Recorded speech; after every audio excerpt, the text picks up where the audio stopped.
Welcome to my channel again. Today's episode is about the Selmer Centertone Clarinet. Don't forget to subscribe and like and share afterwards. So the Selmer pair Centertone clarinets were known as a jazz clarinet, with Benny Goodman being its spokesman or ambassador. If you ever wanted a Selmer Centertone, or even have one now, we'll learn a little bit more about them today.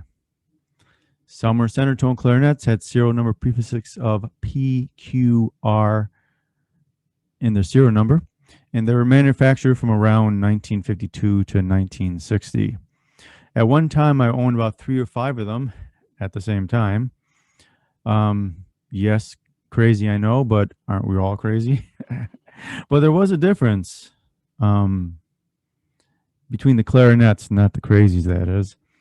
We'll see that the CT series evolved into the 9 series, where the CT series started with a cylindrical bore and evolved in the R series with a tapered bore, which was the same taper as the 9 series clarinet.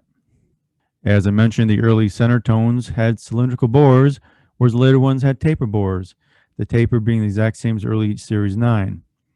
I'll have examples here. We'll go into a minute of CT's P and Q in R series, and of course of the 9 series also.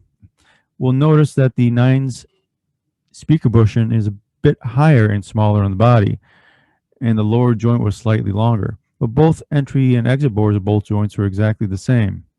In a few measured tone hole diameters, the upper joint were exactly the same. I had a spreadsheet before that I can't find of basically, well, I used to measure all the diameters of all the tone holes and also do depth measurements, which really didn't matter when there's cylindrical tone holes, but like in the buffets and some of the later other clarinets, you had hourglass shaped tone holes, where I could measure the top of the tone hole, the middle of the tone hole, and the bottom of the tone hole, so you can actually measure the size and the shape of the hourglass. But I can't find that. But anyways, the CTs are all cylindrical bore tone holes too. On the lower joint, the tone holes were smaller in the Series 9, which was good for playing. My right hand finger, I have small hands. I know elementary school players that have bigger hands than I do, but I could actually stick my finger into the tone hole, the last ring tone hole. I could actually stick my finger into it. So it made it a big problem for when I played mine of actually covering it. I'd make sure that the ring came down, because I pushed the ring down with the back of the pad of my finger, and to make sure then that gave me full ability of using my full finger pad to cover the tone hole. If I didn't do it right, I would get a squeak, but I learned how to make the proper adjustments and played it well. What I have here real briefly is a older version of bore sizes I had on the internet. This is in clarinetperfection.com, where I have the top. If you have a clarinet, you got the top bore of it and the bottom bore. Originally, I just measured the top bore, then also started measuring the bottom bore. And I started using a spreadsheet when I started measuring the tone holes, and also actually started measuring different parts of the bore itself. I remember with the R13, the polycylindrical bore, I borrowed a rifle gauge, a shotgun gauge, and was able to measure the entire bore of the clarinet, which is really cool. You can actually see it on the chart. I'm going to try to find that stuff when I get to episodes about the R13. But for now, we're talking about the Selmer Centertone, of course. And then here I have a couple measurements here. A P series was 15 millimeters. Another one is 14.95. Another one was 15.34 upper and 15.1 lower. And then another P was a 15.2 top, 14.89 lower. Then I put in here Selmer Series 9 was 15.2 and 14.89, the same as the CT above it. And I found, of the ones I checked, I found this fairly consistently. Of course, I had only a small sample size, ones that I own and ones that I had that came in for repair that were sent back out. I would measure things from time to time. But we would see this consistently with the ones that I had. A couple of things I want to mention before we get to the other pictures and before I forget is that the CT also had an omega line. This basically was extra engraving on the bell. You'll see an Omega line in the Selmer USA clarinets too, where they had engraving on the bell. And at that time, LeBlanc also did engraving on the bell, competition. Looked pretty cool. Here's the bell of an Omega with the Omega emblem on the bottom here. But the Omega also had another part to it, and I'll show you in a second. Some of them had extra key work. As you can see here, the key work here is to make the throat tones a little bit better. Now, this key work you'll find very similar to alto and bass clarinets, and that's where this design came from. And you'll see it in other clarinets here to there. It never really caught on because even though your tone was better, you're now conflicted tonal wise with the other clarinets in the band orchestra you're in. So it never really caught on. If you get to professional level, they're after certain tonal qualities, and this just was against what was already ingrained in their brain of what the clarinet should sound like. We're just going to go through some pictures now, just so we can take a look at them and go through the various things that we see here. So here's a CT enhanced boom, as you can see here. So here we have a bell in a barrel. And here we have another CT, but here we have a little bit of difference now. We actually have a square cut on the lower tenon, as you can see. And this has a third ring. Still an enhanced bone, doesn't have all the keys of a full bone. In this CT, we can take a look at it, and we can see that it has a round cutout here. This one is enhanced. It's not full bone, doesn't have the third key here. Has a trill key up here on the lower joint. Third ring down here.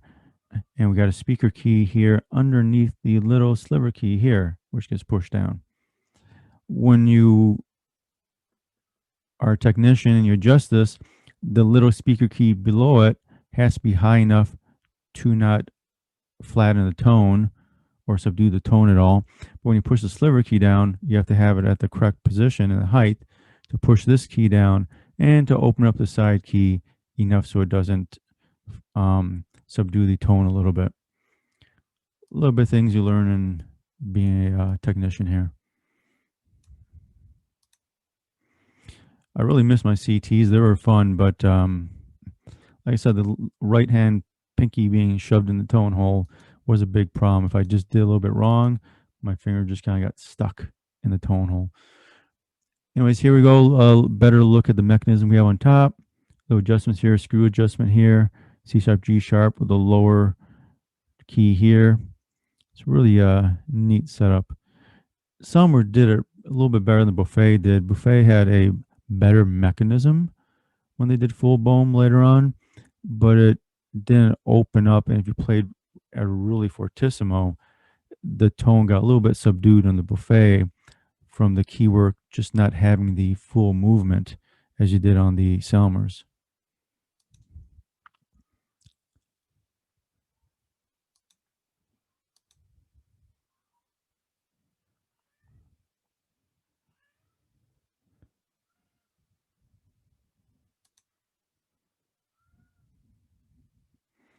Here we can see again, fresh new cork on the bottom, and it's circular, doesn't have the cutout yet. This is an earlier model. I miss my Selmer CTs. So here are pictures of another CT of mine that I had in the past. Really nice playing clarinets when they're set up properly. This is a standard boom, no extra key work as the enhanced booms, but still has the ring on the top upper joint tenon here. Sorry about some of the bad pictures. They were taken a long time ago. But what we want to take a look at here is the speaker bushing. The center tone is known for this big nut, basically, as a speaker bushing in there. It was pretty cool, but pretty big. It really didn't intrude into the board much. One of the earlier models, I think it was a BT, had the nut just screw into the bore, and there's like 1/8 of an inch of it sticking into the bore, which caused a lot of resistance in playing. The CT seemed to fix that, but they still have this gigantic nut there, which makes it easily identifiable if it's not marked a CT. This was an R Series 1. When you refurbish clarinets, you go through, you refurbish the wood itself, reintroduce oil to the wood so that it goes back to its natural shape, because a lot of them can get dried out. I had a barrel here from a B&H, which was actually white at one time. It got completely dried out. It got basically washed out in water somehow. You know, like you get wood on the beach, washed out white wood. This one was washed out, cracked on the inside, cracked on the outside. And it took a long time of adding oil to it. It slowly absorbed. The fiber slowly returned to normal and returned to size and got its color back. I have it here when I get to B&H clarinets, and it looks like it's never been through that. It's amazing. And what clarinets do when you reintroduce wood to them, oil to the wood, is that it could be out of shape, you know, come back into shape of how it was made. And that's when the wood was really properly cured over time. Nowadays, they, you know, chop wood and they get dried out artificially in kilns, then they manufacture it. And the wood never has time to slowly end up into a final state. It's kind of rushed. So a lot of newer clarinets react a little bit differently when they reintroduce oils to the wood. Of course, they're painted. Some are nowadays too. Sorry about the pictures. These pictures are about 13 years old or something. I'm not sure. But another full bone clarinet, or no, enhanced bone clarinet. It doesn't have the extra lever down here, the extra keywork down here for the extended range. Now, one thing I have to mention with the enhanced bombs or in the full bombs is you had this metal socket on the lower joint. One issue I had when I was first playing mine was I put too much cork grease on the tenon on the upper joint. And, you know, as you're playing along, you know, cork grease on metal is a little bit slippery, and you can actually turn the clarinet as you're playing. Now, I was actually doing that while playing once and just turning clarinet, wondering, why is it at a different angle now? It's because of this metal tenon socket that we have here. So if you're looking for a CT clarinet, I actually recommend just getting a standard Bohm one. Nothing wrong with this, but it, you know, it shifts. And when it shifts, of course, when you hit the C sharp, G sharp key, the tone hole is no longer lined up with the tone hole of the upper joint. A little bit funny thing there. It's just kind of hilarious in a way.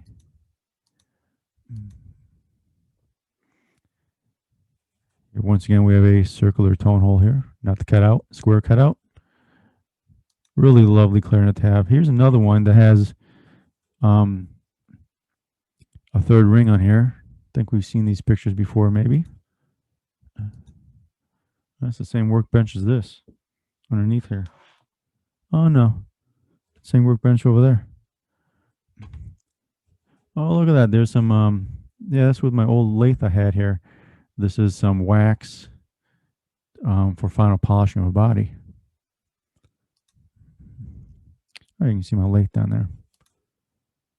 Yeah, here, if the standard bell, of course, you can actually see my wood lathe I use in the background for polishing. And polishing for wood right there. Now, one thing I mentioned was that the lower joint with the 9 series actually in the last CT were actually a little bit longer. And this showed two clarinets next to each other. I don't have a measuring tool on that yet, but in one of these pictures I do. Here's two enhanced bohms. You can see the one on the bottom is slightly longer than the one on the top.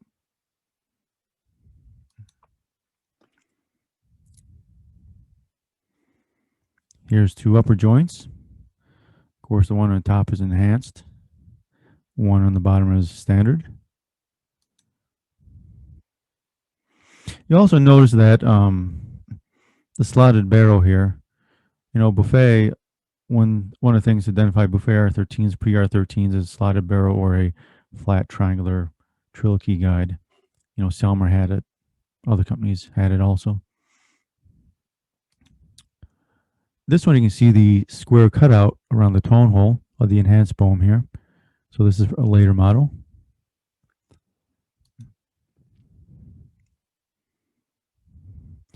A lot of people ask, is an enhanced boom worth it? Well, full booms were really good for people who played in pit orchestra, who had to cover multiple parts without using multiple instruments. You could basically transpose and cover a lot of things with the full boom clarinet a little bit easier than you could with a standard clarinet. That's probably a lost art nowadays. Nowadays, I probably wouldn't play an enhanced boom or a full boom clarinet. Just stick with a standard boom clarinet. Here's three we can see right next to each other. You can see the big speaker bushing in all three of them. If I remember one time I had all three of the serial number range. Here's three again.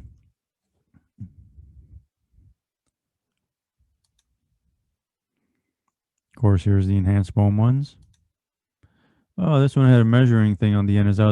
That's when I realized, hey, they're different lengths. The bells are the same length, so if I recall. I don't know if I have a better picture of that. Oh, there we go. Not much. From about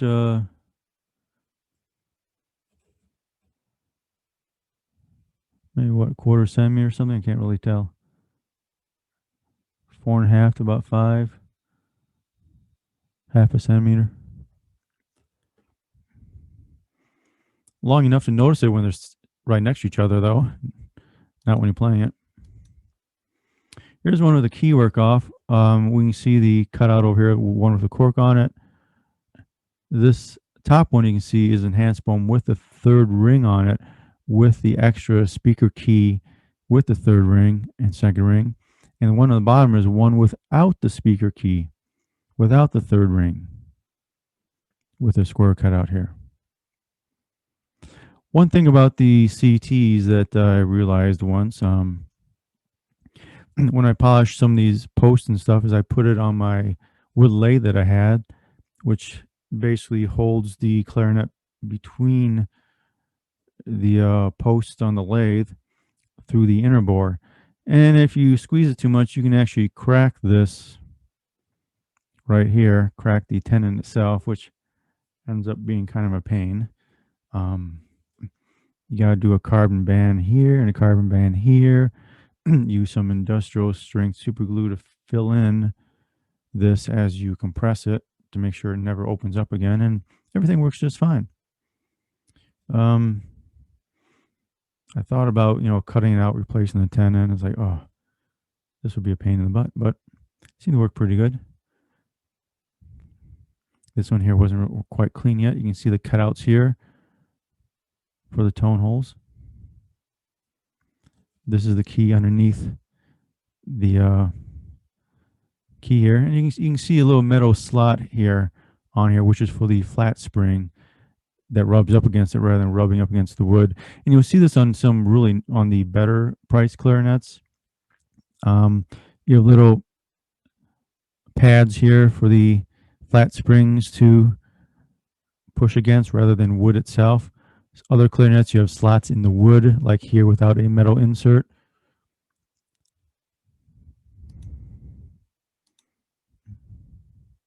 Pretty clarinets. All clarinets are pretty.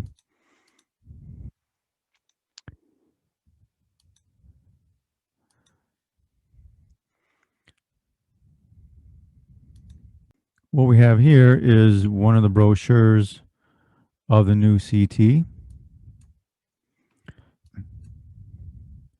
Basically says the new Selmer Centertone clarinet is the product of 100 years' work by 3 generations of a family to whom the clarinet has meant a way of life.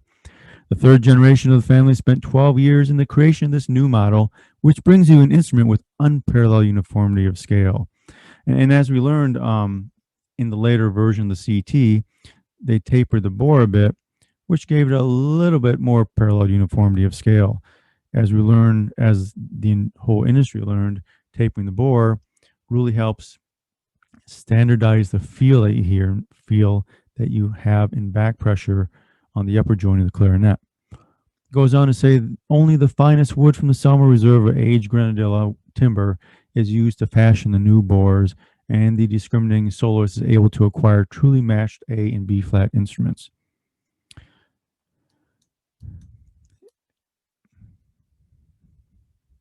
And goes through here. You got the standard 17 key 6-ring clarinet. If you're wondering, the 6th ring is the thumb ring. 2 on the top joint, 3 on the bottom, 1 on the thumb. 18 keys, 7 rings, articulated G sharp and forked E flat, B flat. Forked E flat, B flat, B here on the top. Matter of fact, there's a picture down here.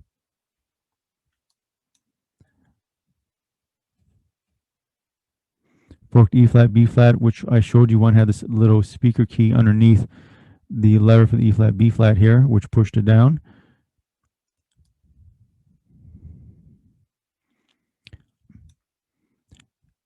The number 806 had the 18 key, 7 rings, articulated G sharp, fork E flat, B flat, and an extra E flat, A flat lever. And 808 was the 20 key, 7 rings, full improved Bohm system with articulated G sharp, fork E flat, B flat, extra E flat, A flat lever, and low E flat key. Such fun. Down here, 808. Yeah, 808. You can see the extra lever down here for your pinky. I used to play full Bohm. I remember I used to play in a band once, a college band. I would substitute wherever they needed. I ended up being the 3rd chair section all by myself in front of the trumpets.